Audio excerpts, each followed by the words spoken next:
I wish to emphasize that the nation is at war with an unseen but very potent enemy. To successfully prosecute this war, we must own it. We must participate in it. We must create awareness. We must obey rules and regulations. We must stay at home when ordered, and we must not conceal any information from the medical or disease control authority. One person who is infected in a community can endanger the entire community regardless of its size and status or position of the people living there. Coronavirus is real and is dangerous.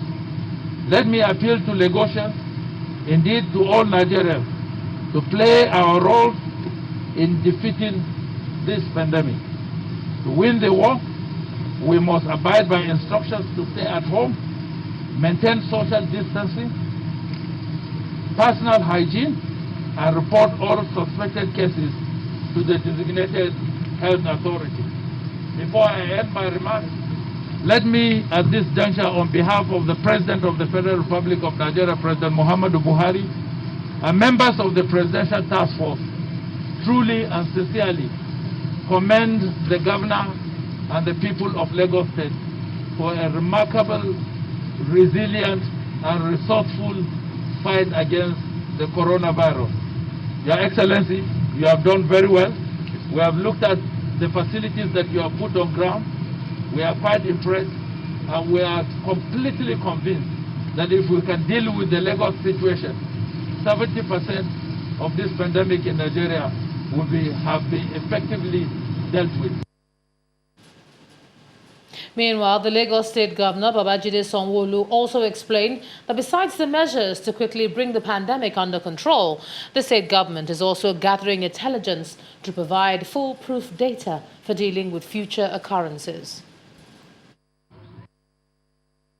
It's a mandate to take necessary measures at ensuring that we bring this pandemic under control as quickly as possible.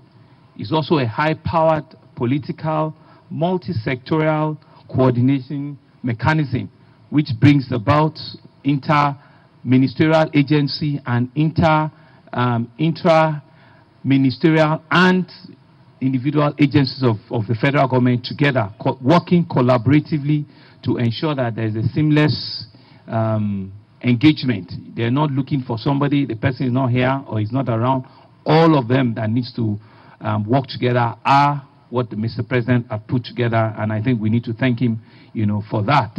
It's also a high-level coordination of all of our various United Nations agencies, and so you can see WHO, you can see African Union, you can see UNICEF also working with them to ensure that we bring this to bear very quickly.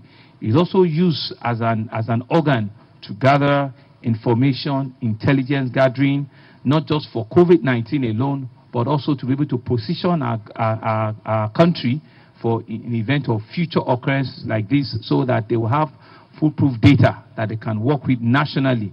And I imagine that these are not very easy tasks that has been given to them, but I imagine they're doing it, and they're doing it very, very well. They're also used to facilitate economic national interest, which will mitigate the economic impact of the pandemic. The chairman of the PTF had explained to us that they had to take hard decisions, tough decisions, the lockdown of Lagos, Ogun, and Abuja, and he had said to us that it's not what they want to do, but for us to bring this pandemic to an immediate resolution, or to halt it, right? They needed to do what they're doing, and we're beginning to see.